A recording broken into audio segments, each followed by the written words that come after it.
بسم الله الرحمن الرحيم والسلام عليكم ورحمة الله وبركاته. وحن سلام يا أمضى الصوماليات يودمان ضدك كوها الله أفك الصومالية إن شاء الله بإذن الله الكريم يكون مسلمين تهبا وحن نقول سلام يا سلامة إسلامك والسلام عليكم ورحمة الله وبركاته. سلام كدب مش منبر كان وحن سوسو تاجي aniga oo ku hadlaya afka xarunta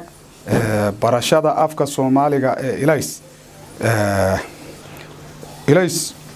afkeeda oo ah mid hadiyo goraale ka tarjuma sidii loo dhaqan gelin lahaa luqadda ama afka Soomaaliga uuna noqon lahaa mid ay bulshadu u noqda tirdhaxaad iskuna soo celisa dhaqankeedii iyo systemkeedii iyo habkii ay ugula jaan qaadi lahayd adduunka kale. runtii waxaan aad iyo aad ugu faraxsanahay in maanta clipkan aan diyaariyo si bulshadu ila wadaagto systemkan hadda maanta aan soo bandhigayno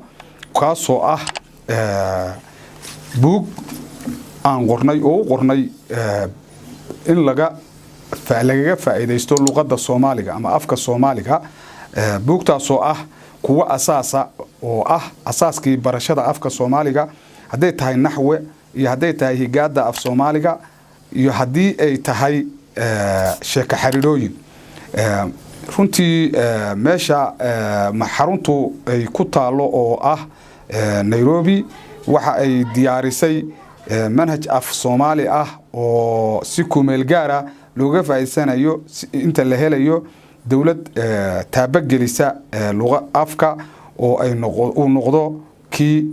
dadka udub dhaxaadka u noqon lahaa buugtaasoo ah kuwa aanu rabno inaan qorno hab online kana bilaabmaya maalinta bishu kowda tahay ee October. buugta hadii aan ka bixino sharaxaad oo dib ugu soo noqono buugtu waxay isugu jiraan naxwe oo ah naxwihii ay qortay dawladii dhexe ee Soomaaliya militariga ahayd 73 ilaa 74 5 oo ah markii ololaha ay loo saaray oo dadka reer miyiga ah iyo kuwa tuulooyinka fogfoga laga dhaqan galiyay oo si looga jahli bixiyo oo looga saaro meesha wax qoris la'aanta iyo wax akhris la'aanta. inta kadib waxaan halkan ku haynaa 5 buug oo ah buugaag aan ugu talagalnay inaanu bulshada la wadaagno ayna helaan goob kasta oo ay joogaan iyo meelaha ka heli lahaayeen intaba aan rabno inaan u soo gudbino si ay uga faa'iideystaan uguna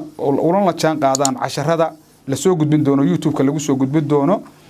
bisha kowdeeda laga bilaabo waa ilaa casharo badan oo dhowr boqol oo cashar oo isugu jira qaybihii aan soo sheegnay oo higaada iyo sheeko xariirooyinka iyo naxwaha iyo waliba history iyo geography Soomaaliya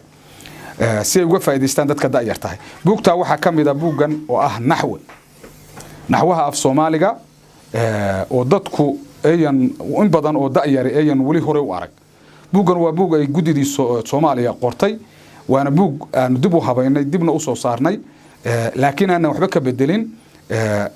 buugaas waxaan rabnaa in aanu dhigno hab online oo nin waliba ka faa'iideysanayo. waxaanu la socodsiineynaa hadii Ilaahay raali ka dhigo in ay isagoo live ana aan u soo dayno habeenada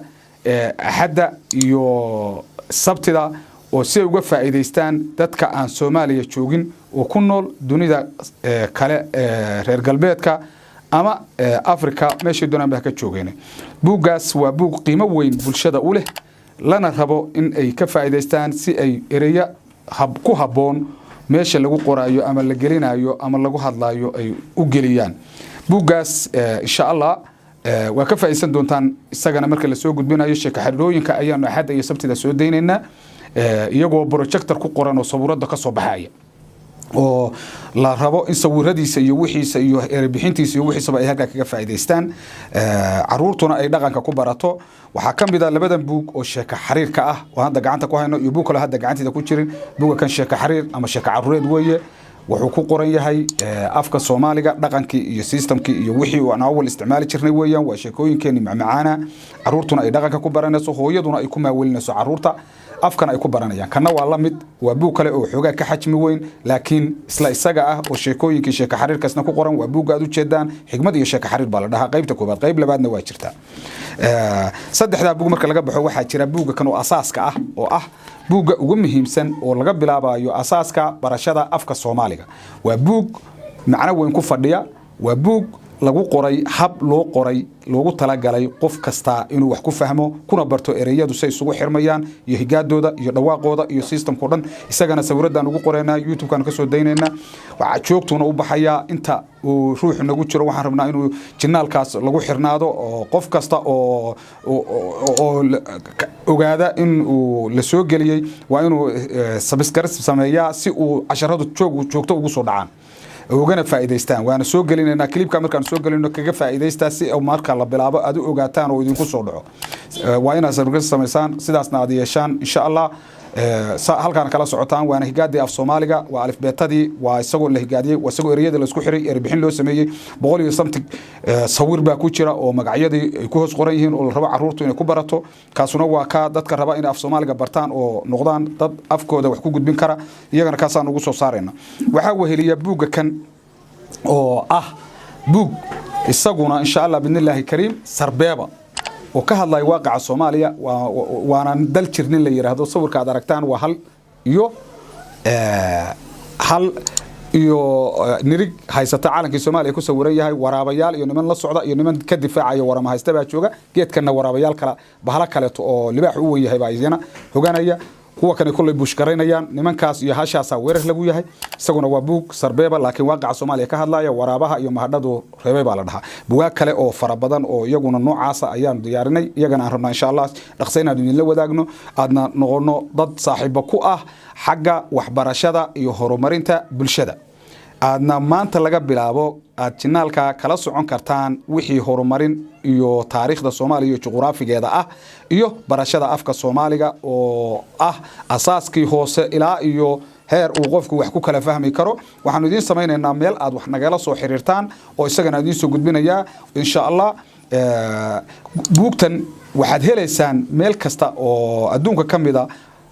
cid laga helayo meesha laga helayo ayaan idin sameynaynaa waxaan idinku soo gudbinaynaa shaashada ayaan idin soo saaraya insha Allah bidnillaahi kariim waad ka arki doontaan shaashada marka kamarada ay markay furanto aad furtaan oo gashaan clipka waxaad arkaysaan ciwaanada laga magacyada iyo ciwaanada ku qoran ayaad ka heli doontaan meel kasta aad joogtaan hadaa dalka dibadiisa tiin iyo hadaa gudihiisa joogtaanba waad heleysaan insha Allah clipka iyo buugana waa isla doonataan sidaasna aynu u wada shaqeynaa insha Allah aadna la socotaan hadii Ilaahay raali ka dhigo shaqooyinka iyaga aanu bulshada u hayno oo horumarka dhinaca waxbarashada iyo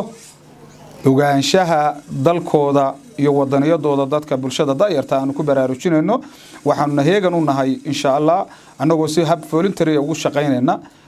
inay faa'iideystaan caruuraha loo faa'iideeyo daayarta oo aan arag luqadda Soomaaliga wax ku hadlaya iyo wax qoraya iyo meel ay taalo midna marka sida la ajligeed waxa weeyaan saasaynu wada soconaynaa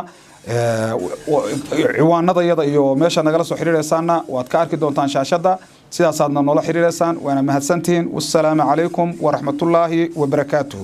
waana idinka mahad celinayaa insha Allah bidnillaahi kariim wassalaamu calaykum waraxmatullaahi wabarakaatuh